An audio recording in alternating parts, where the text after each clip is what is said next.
At least 50. Okay, I am glad to be joined by my colleagues, Senators Heinrich and King. We may be further. Senator Carper was going to join us to talk about the water bill, but he has to be on the floor to speak about it. And Senator Duckworth will be joining us, we think, shortly, as will Senator Markey.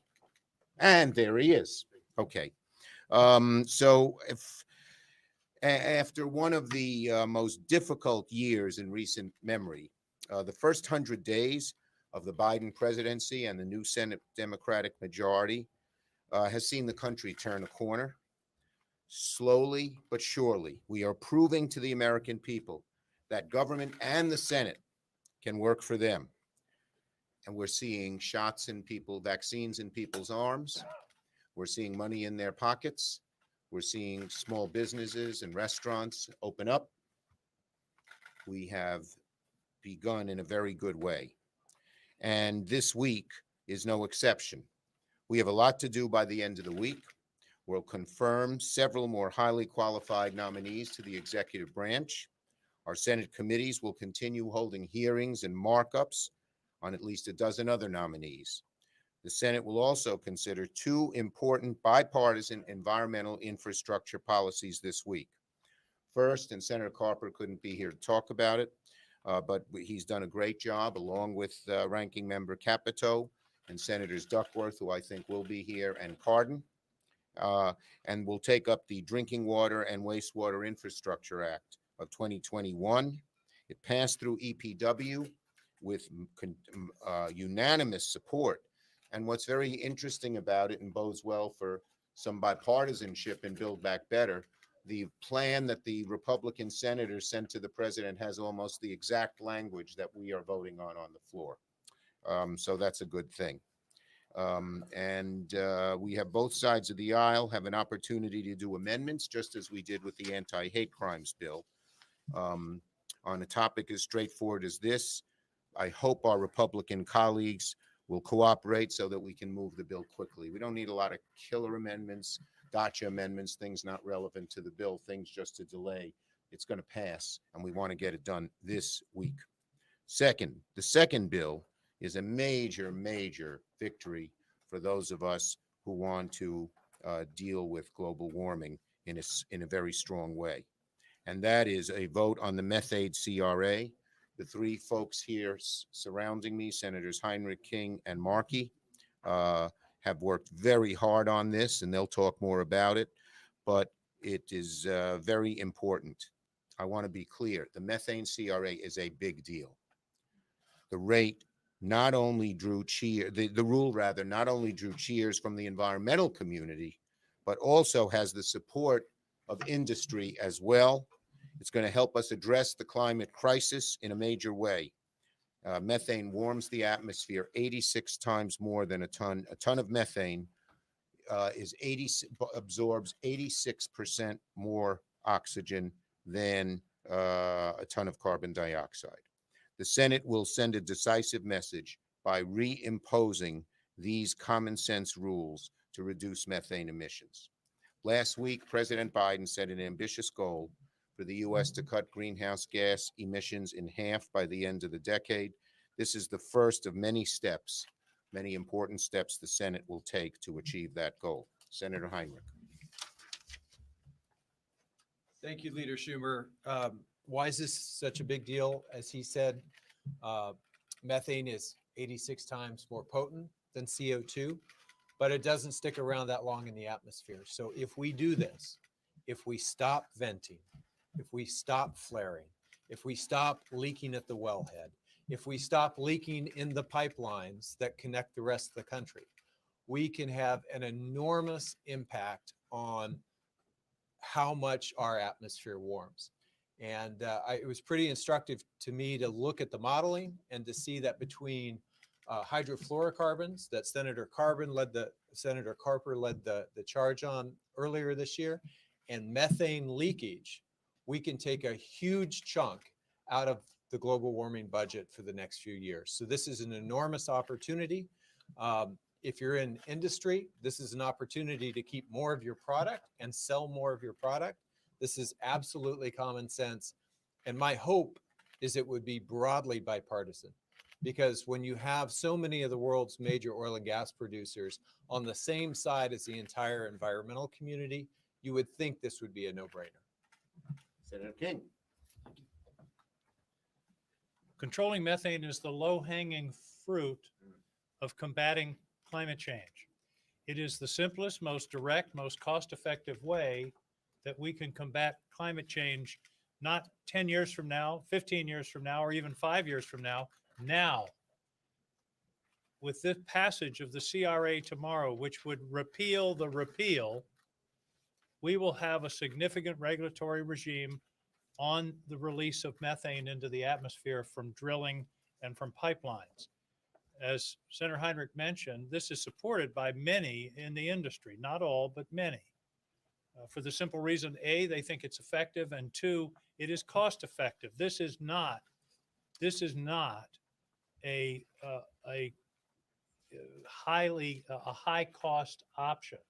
This is something that can be done at a reasonable cost, and the payback is enormous. So this is a major bill. In fact, I would argue that if we can pass this tomorrow, it would be the most significant climate change bill that we've passed around here in many years. It may seem like it's this regulatory thing, CRA, but this is an enormous opportunity for this country to take a real solid, demonstrable step on the issue of climate change and demonstrate international leadership that is so important to confronting the problem that is global in its scope. So I think this is a real opportunity, and I will introduce Senator Markey, who has been working on this subject forever. Methane was created. Since methane was first invented in the Lincoln administration. Thank you so much, and thank you, Leader Schumer, Senator Heinrich, Senator King, for your great leadership on this issue. Methane is a silent killer. It is 86 times more powerful and damaging than CO2 over a 20-year period, and it now accounts for more than 1/4 of all global warming. Methane pollution is also a compounding problem. It helps form the ground level smog that we breathe, triggering asthma attacks and aggravating other respiratory conditions that have already taken center stage amidst a global respiratory pandemic. Even last year, with more cars off the road and many stuck in their homes, methane pollution levels kept rising. We cannot talk about combating the climate crisis without reducing methane emissions. If we are going to put out the fire of the climate crisis, we have to stop lighting matches of methane pollution in our own country and then be the example for the rest of the world. But there are solutions. And first, we have to enforce the Clean Air Act instead of undermining it. It was, for the last 4 years, something that Donald Trump tried to roll back. We now have a president and a Congress that believes in science. And this vote on the CRA is something that is going to put science back again. And second, we have to push our methane emissions down even further and faster than ever before. So we have a real chance here because the fossil fuel industry knows that for a very little amount of money, it can cap these methane emissions and it can ultimately be profitable to them. In other words, they can actually pay for the capping of the methane by then their use of the methane as a commercial product.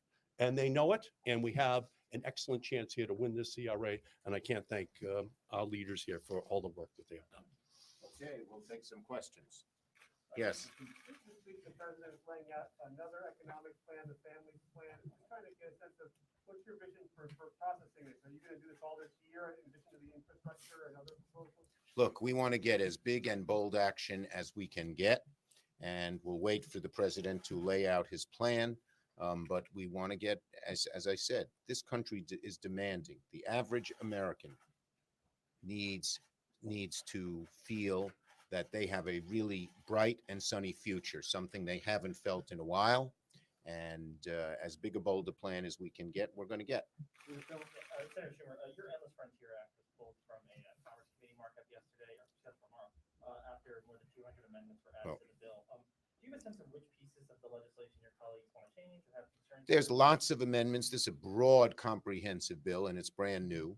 That we're encouraged that there are 200. They're bipartisan amendments. They're constructive amendments. Both Senator Cantwell, our chair, and Senator Wicker, our ranking member, want to work through those amendments and come up with a bipartisan bill. And we believe it will be marked up when we get back, and we will put it on the floor in May. Thank you. Obviously, the operations with the speech tomorrow are going to be different from a safety, security standpoint, protocol, health and hygiene.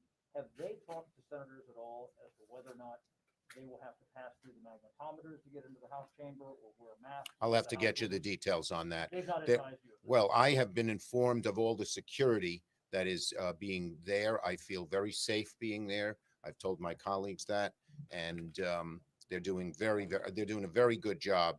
There's lots of different levels of security, but I don't know the specific answers to your question. Mr. Schumer, as a longtime member of the Judiciary Committee, what do you think about the bill just? No longer. Well, former.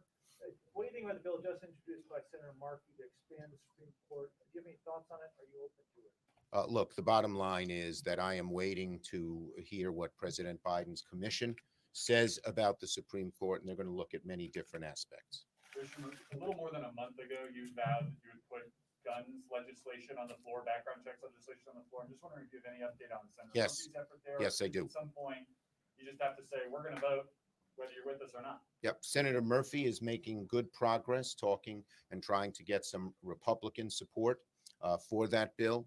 And we hope there's a path forward that can actually pass. But we will put gun legislation on the floor, period. Yes. Senator Schumer, Speaker Pelosi said last week that the House Democrats will make drug pricing a priority for. Make when- what? I make didn't. Drug pricing a priority when they Yes. consider the family plan. Do you agree that Senate Democrats will also prioritize? health care Yes. next Saturday? Yes. Senator Schumer, Thank you, everybody. Police reform? Last one. Police reform, do you have any timeline? Again, when you feel like Senator you- Booker is making, I just met for an hour with Senators Booker and Durbin yesterday. They're making good progress with Senator Scott.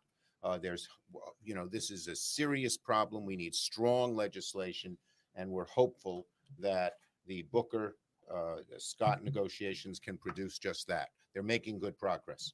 Thank you, everybody. Thank you.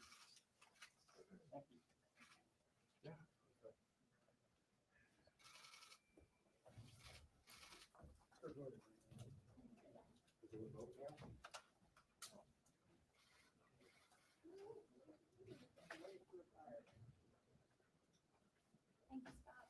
No problem. Am I clear?